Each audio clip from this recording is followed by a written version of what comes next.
पुण्याचं पाठीमागं बळ असावं लागतं आणि त्या बळावर पुढे विजय मिळत असतो असं शास्त्रामध्ये पुण्यावर बऱ्याच जणांचा विजय मिळाला. दोघांचं युद्ध झालं. युद्धामध्ये आणि जालंधरानं शिवजीला जिंकलं गेलं. जिंकल्याबरोबर पण गंमत अशी झाली, त्या जालंधराला असं वाटलं आता शिवजीला आपण जिंकलो, कैलास आपल्या हातात आलो, कैलास हातात येईना का काय अडचण नाही, पण कैलासाची मालकीन हातात यावा. भावना बदलली. बरोबर भावना कुणाविषयी बदलली? अरे ती आई आहे तुझी, नातं नाही कळालं. आणि कुठल्याही माणसाला कर्म सोडित नाही. रतीच्या शापाने जगाची मालकीन पार्वती, पण नाही कर्माने सोडलं तिला. रतीनं शाप दिलता, माझ्या मालकाला तुझ्या मालकानं मारलं ना तर एक लक्षात घे. पार्वती मातेला ती रती म्हटली, तुला मुलाचं जे असणारं जे संगोपनाचं प्रेम आहे ते तुला कधी नाही हो असा शाप दिलता त्या रतीनं. मग पार्वती मातेला स्तनपान मुलाला कोणत्याही तिने पाजलं नाही, शाप होता तिला. हा जालंधर तिचाच मुलगा आहे. मग तो जालंधर कैलासाला जातो, शंकर इकडे थांबले असतात जातो आणि पार्वतीला मग शंकराचाच अवतार घेतला त्यानं. महादेव झाला, हातात डमरू, शंकराची आयुधे हातात जाऊन गेला. पार्वतीला सांगितलं पाणी ठेवा अंघोळीला, मी दमून आलो, सेवा करा. पार्वतीनं पाहिलं वेगळंच आहे. म्हणली म्हातारे विद्ध करून आल्यावर कधी असं बोलत नाही, दमून जातं, थकून जातं. हा कोण आहे? कोण म्हणली तू? तिने ओळखलं, चपापला. शाप दिन म्हणली, भडव्या इथून चालता हो. आईवर सुद्धा त्या जालंधरानं कुबुद्धी केली, पण मालकीन अशी होती त्या जालंधराची. सांगतो तुम्हाला, सकाळी जर उठली, आंघोळ स्नान करावं. एक वात पृथ्वीची, एक सूर्याची, एक आपल्या आत्मस्वरूपाची, एक विश्वराची, 5 वातीनं आपल्या मालकाला वावळायचं आणि फक्त एकच आशीर्वाद द्यायचा, विजय. काही एवढ्या पुढं जमत नव्हतं. इतकी ती सती शक्तिमान होती, विराजमान सती असल्यामुळं त्या जालंधराचा कुठेही विजय. ती जमाना आता काय करावं म्हणून त्या जालंधराला त्याला फसवण्यासाठी त्या सतीला भगवान आमच्या जगाचा बाप विष्णू नारायण तिच्या त्या महालाच्या जवळ जाऊन आपला एक भविष्यकाळ म्हणून थांबला. त्यानं भविष्य सांगायला सुरुवात करायची. मग कुणी यायची आपली मंडळ. आपल्याला नाद असतो भविष्य ऐकायचा. याला काय सांगितलं, त्याला काय सांगितलं, ह्याला काय सांगितलं, कुणी बी जमतं. त्यावेळेला ती वृंदा ती भविष्य ऐकायला गेली. त्यावेळी म्हणजे स्वामी तुम्ही भविष्य सांगता, माझा मालक युद्धाला गेला, विजय होईल का? आता याला तिला फसवायचं होतं. हा काय म्हणला, आज रात्री 12 वाजता तुमचा मालक आणि विजय घेऊन येईल. समाधान वाटलं. आणि रात्रीच्या 12 वाजल्या, तिकडे युद्ध चालू होतं. रात्रीच्या 12 वाजल्या आणि त्या 12 वाजल्यानंतर यानंच झालं, जालंधराचं रूप धरलं. जगाचा बाप असा कपटी आहे. जालंधराचं रूप धरलं आणि त्या वृंदेच्या आणि आपल्या पतिव्रतेला धक्का दिला. धक्का दिल्याबरोबर तिकडं आवाज आला, वृंदे माझा प्राण रणांगणात आलेला आहे. काय नेमकं असं म्हणल्याबरोबर तिनं मनगट धरलं. कोण म्हणली तू? देव होता. देव म्हणला चूक झाली. आता त्याला मारायचं होतं, तो मारला तिकडं. आणि त्याला मग हा जो काळ भैरव आहे ना, यानं पळपळत जाऊन त्याच्या अंगावर विस्तवासारखा पडला, त्याला मारलं. तिथं याचा जन्म झाला. म्हणजे ह्याचं वर्णन का केलं की आज पहिला दिवस उपक्रमाचा आहे आणि ह्याचं जर आपण ऐकून हृदयात जर हे ठेवलं आणि जर हात जोडलं याला म्हणायचं वस्तू निर्देश मंगल.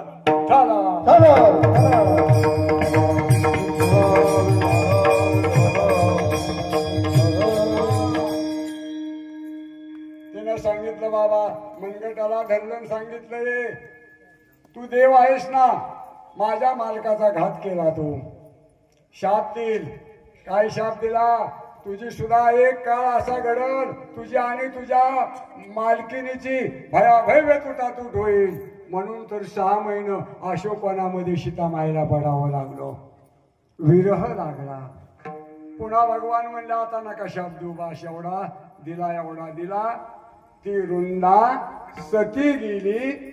सती गेल्यानंतर तिच्या त्या सती जाण्याच्या जाग्यावर सब्जा उगवला, तुळस उगवली आणि आवळी उगवली. आवळी घेऊन गेला ब्रह्मदेव सत्य लोकाला, सब्जा गेला कैलासाला आणि तुळस गेली वैकुंठाला आणि तिथून खाली आली आणि आपल्या गळ्यात बसली विठाला.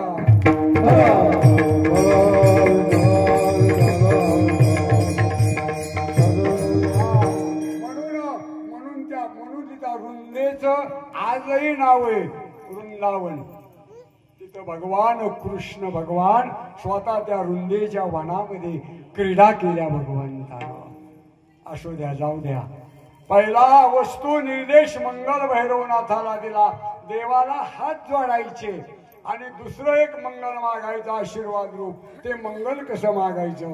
आज प्रारंभ आहे सप्त्याचा, उपक्रम आहे. देवा 7 दिवस आमचा हा धरलेला कार्यक्रम आनंदाने पार पडावा एवढा आम्हाला आशीर्वाद द्या. आशीर्वाद मंगल देवाकडून मागायचं आणि नमस्कार रूप मंगल देवाच्या चरणावर ठेवायचं. म्हणजे नमस्कार रूपी मंगला नम्र व्हावं. नम्र जाणे नम्र देवाच्या पायाजवळ व्हावं लागतं. नम्र जो झाला ना त्यांनी देव कोणला. नम्र झाला भूता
नमस्कार रूप. तिन्ही मंगल आपण देवाच्या चरणावर ठेवले आणि त्या उपक्रम म्हणजे आजचा प्रारंभाचा दिवस आहे आणि त्या दिवसासाठी नामचिंतन करावं लागतं देवाचं. म्हणून आमच्या पैठण क्षेत्रामध्ये जन्माला आलेली दिव्य भव्य मूर्ती संत एकनाथ शांती ब्रह्म, ज्याला शांती ब्रह्म वेदानं शास्त्रानं नाव ठेवलं. आधी शांती आणि ब्रह्म पुढे. आपल्याला जर त्या ब्रह्मपदाला जर जायचं असेल तर शांती नावाचं वैभव सांभाळावं लागतं. आधी शांती मग ब्रह्म आहे. आधी ब्रह्म मग शांती असं नाही. ब्रह्म शांती नाही होत, शांती ब्रह्म होती. विठाला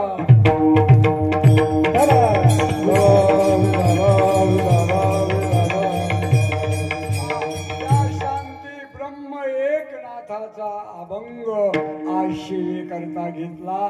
नामरूपातला अभंग नाथांचा, अभंग नाथ बाबांचा असेल पण त्यांचा अधिकार किती आहे? नाथ बाबांचा अधिकार पाहिजे. अभंग कुणालाही लिहिता येत नसतात. अधिकारी व्हावं लागतं. अधिकारी विषय, संबंध, प्रयोजन, श्रद्धा, समाधान ह्याच्या चौकटीत अधिकारी बसावा लागतो. एकानं नाही भागत. संबंध काय? संबंध सत्याचा आहे. अधिकार नाथ बाबांचा कोणता अधिकार होता? जगाचा बाप पंढरीचा पांडुरंग, ज्याच्या घरी छावरीने पाणी जागरण चक्र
पाणी आणि 36 वर्ष पांडुरंग परमात्मा नाथ बाबांच्या पैठण गावामध्ये कावड न्यायची आणि त्याच्या घरी पाणी वतायचं, रांजण भरायची.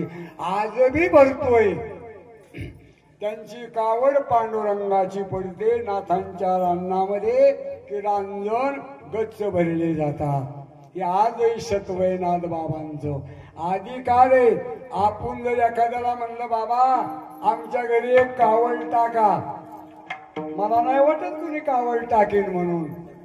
म्हणते काय गोठा चालला काय, तुला पाहताय ना काय तुझं पाणी. देव आणि ती बी ते सांगत नव्हते. न सांगता तरी सारं काम करतो देव. पण एक काम करावं लागतं.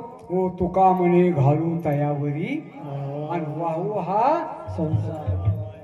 देवाच्या पायावर आपण अभंगात म्हणतो निष्ठ. अभंग म्हणतो भाऊ हा संसार देवापायी. कुणीच नाही वाद देवाच्या पायावर संसार. उलट देवाच्या पायापासून संसारासाठी लांब जातात माणसं. देवाच्या पायापासून दूर जातात. त्याच्या पायाजवळ येत नाही. एवढा अधिकार होता त्या पांडुरंगाचा. नाथांच्या घरी क्रमांक दुसरा दत्त प्रभू शोभदारकीचं काम करायचा. दत्ताच्या पदारे करी दासे, दत्ताच्या पदारे करी दासे,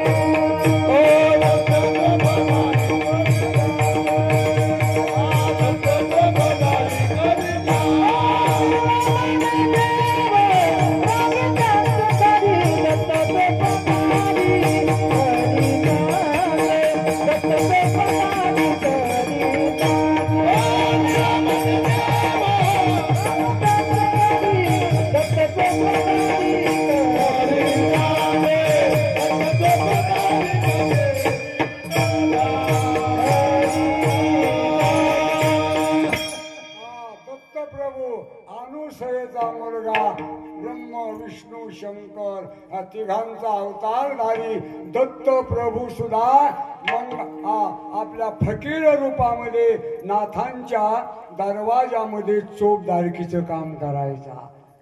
एवढं काम केलं आमच्या पैठणच्या भक्तांच्या दरवाजामध्ये. मग जेवढं एवढं केलं आणि आमच्या संत महात्म्याकडे एक विशेषता आहे. काय असतं? काळ त्यांच्या ताब्यामध्ये असतो आणि आपण काळाच्या ताब्यात आहे. एकनाथांच्या ताब्यामध्ये काळ होता. तुकाराम महाराज म्हणले एका ठिकाणी, काळ गुलाम सलाम करी, काळ गुलाम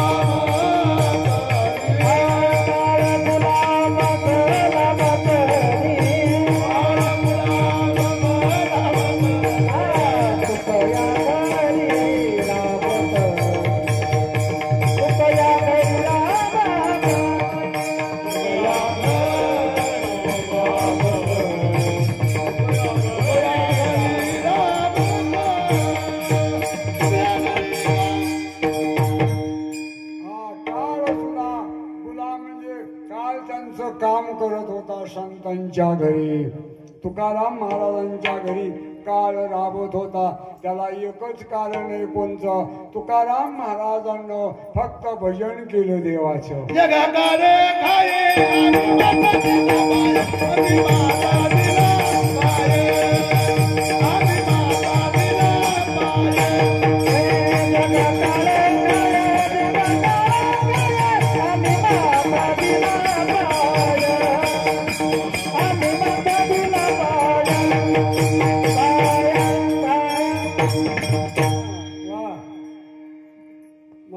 गंधर्वच आहेत आज. जगाला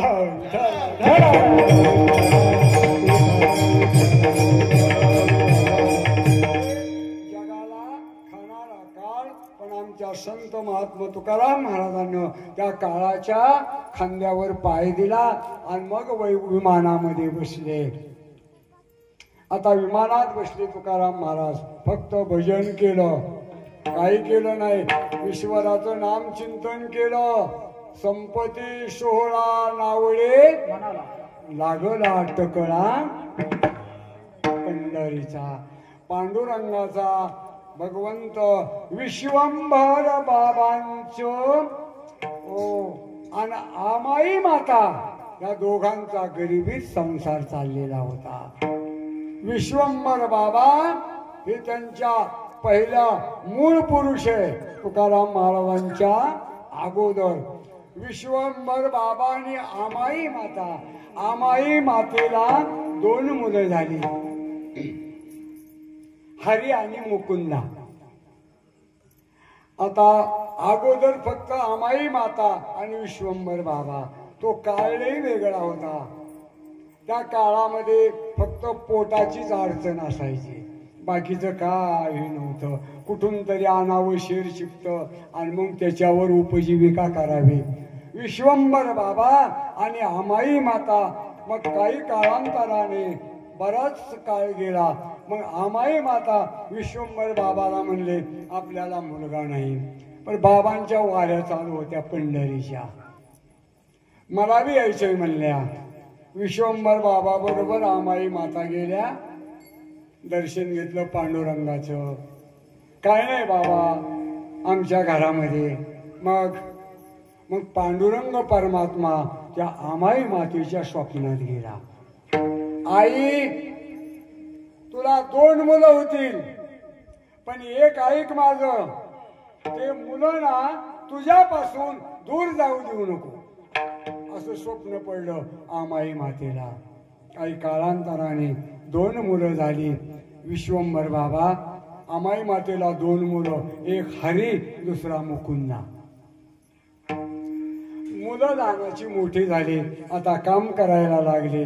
पण त्या काळामध्ये आमाई माता म्हणायच्या बाळांनो आपल्या इथंच आपली मोल मजुरी करावी आणि आपल्या पोटाची उपजीविका.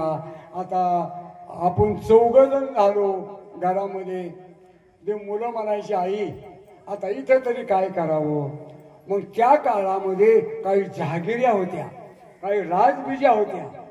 मग एवढं एखाद्या हा परिसर दिला तिथं त्याचं राज्य, तिथं त्याचं राज्य. दोन्ही मुलं आपले दिवाणजी म्हणून त्या दोन राज्याच्या हाताखाली कामाला लागले. त्या काळात काय महिन्याला 10-5 रुपये यायचे आणि यांच्या उपजीविका चालायच्या. एक काळ असा आला, दोघांची लग्नही झाले. आता 6 माणसं घरामध्ये, काय म्हणून लागत नाही, हे आणावं ते आणावं. पण ते आपलं आई म्हणायची बाबा नका जाऊ लांब. पण परचक्र आलं आणि त्या परचक्रामध्ये मुकुंदा गेला आणि हरी. दोन्ही मुलं आमाई माझी ती दोन्ही चक्रामध्ये मरण पावली. आता 2 सुना राहिल्या. म्हणजे आपल्यालाच अडचणी येतात असं नाही, त्यांना सुद्धा भयान अडचणी आल्या. आता ती मुलं, मग मुकुंदाची पत्नी तिनं ठरवलं जगायचं नाही. त्या काळामध्ये सती जाण्याचा काही अभाव होता. सती गेली ती मुकुंदाची पत्नी. आता हरीच्या पत्नीला सती जाता येईना, कारण पोटामध्ये गर्भ होता. गर्भ असताना सती जाऊ नये. मग काही काळांतराने तिला मुलगा झाला. आता घरात माणसं राहिली किती, पुन्हा अनेक 3ची माणसं राहिली. विश्वंभर बाबानं आपला प्रवास संपवला. आमाई माताही संपल्या. पुन्हा मग त्याला मुलगा झाला. कुणाला त्या हरीचा मुलगा, त्याचं नाव पुन्हा पांडुरंगाने दिला ना मुलगा, म्हणून त्याचं विठ्ठल नाव ठेवलं. पुढे काही कालांतराने त्या विठ्ठलाला मुलगा एकच झाला, त्याचं नाव पदाजी. पदाजीला पुन्हा एकच मुलगा झाला, त्याचं नाव शंकर. आणि शंकराला एकच मुलगा झाला, त्याचं नाव कन्हैया. आणि कन्हैयाचा बोहलोबा, आणि बोहलोबाला 3 मुलं. विठाला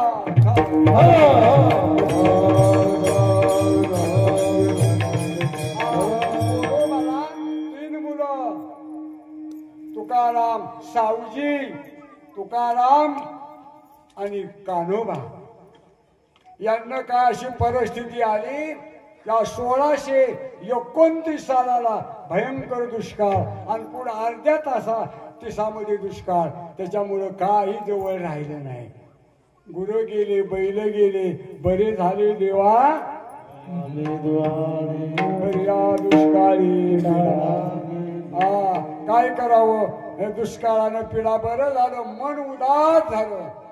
जगाच्या पाठीवर भोग असताना न भोगणारा एवढा संत जन्माला आला, तो आमचा तुकाराम. त्याला काय म्हणायचं, त्याला उपव्रत ब्रह्मचारी. जवळही सारं, हे घे पाणी जवळ आहे, गुळ जवळ आहे, पण खायचं नाही. आता कीर्तनकारामध्ये बरं माणसं काय करतात सांगू का तुम्हाला नेमकं खरं. आताचा काळही बदलत गेला हो. 15 मिनिटं बोललं की लगेच बाटलीचं बुच्चान की महाराजांना लावलंच तोंडाला. 1.5 तास त्याला 1.5 तास पाणी प्यायला एवढं काय आता, एवढं नाही का. पण कीर्तनामध्ये 3-4 वेळा पाणी पिते. एवढं बी वैराग्य नको आहे आपल्याकडं. आणि वैराग्य नसल्यावर कशाची भक्ती आहे. काय नाही रे बाळांनो, वैराग्याची काठी लागते हातात. अंगी वैराग्याचे बळ साईखळ शिरावे. काम, क्रोध, मद, मच्छर जिंकण्यासाठी वैराग्य लागतं. वैराग्य असावा. तुम्ही समोर ऐकता का नाही, ठीक आहे, बरी तर काही नसतं. तरी आमचे काय बाई कीर्तनकार इथून पंच ठेवायचा, खिनभर झालं की तोंड पुसायचं. कुठं शिकले, काय केलं नवीन. आणि किती जरी पाहिलं ना, किती बघशी दर्पणात मड जाईल सरपणात. विठाला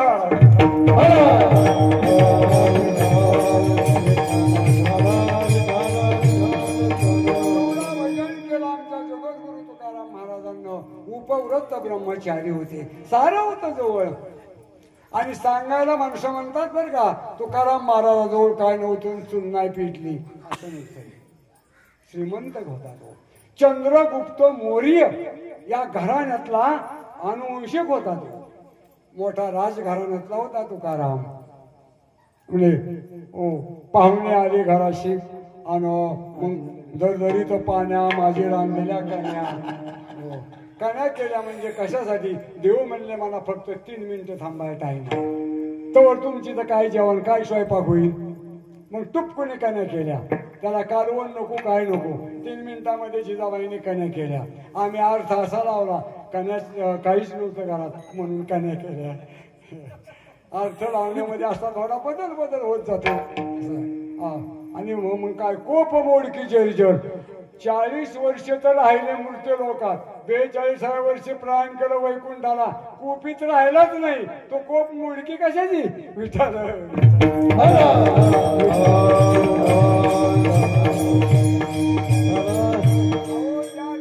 गावामध्ये 40 खानाचा वाडा होता त्यांचा मोठा, तो वाड्यात राहत होते.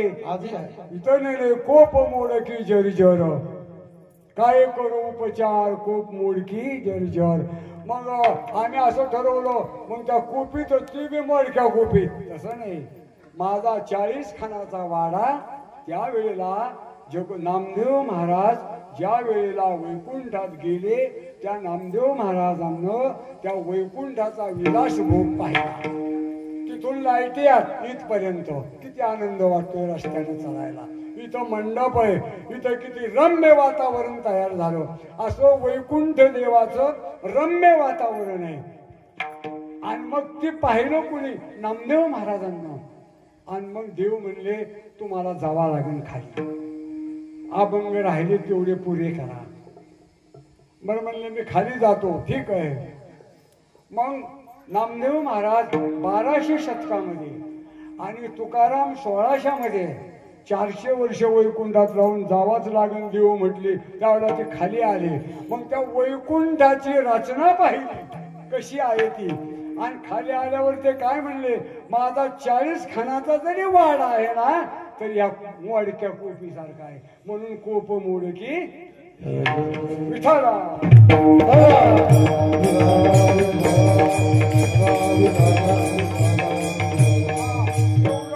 उदासीन झाले त्या 40 वर्षामध्ये, बरीच फजिती झाली. पण काय केलं परत, फक्त भजन केलं. काही अडथळा, अनेक अडथळा आले भजनामध्ये. काय त्या काळामध्ये भजन पटाना लोकाला, सत्य ते पटत नाही, आजही पटत नाही, खरं पटत नाही, खोटं सुटत नाही. ही आपल्या अवलाद तशीच काढापोट चालली. खरं पटत नाही आणि खोटं मात्र सुटत. की आपल्याला ते त्या काळापासून आमच्या तुकाराम महाराजांना बरेच जणांना बरंच छळलं. पण भजन कसं केलं त्यांना, रात्रंदिवस दीन रजनी हाती धंदा, दीन रजनी हाती धंदा, दीन रजनी हाती धंदा, दीन रजनी हाती धंदा, दीन रजनी हाती धंदा.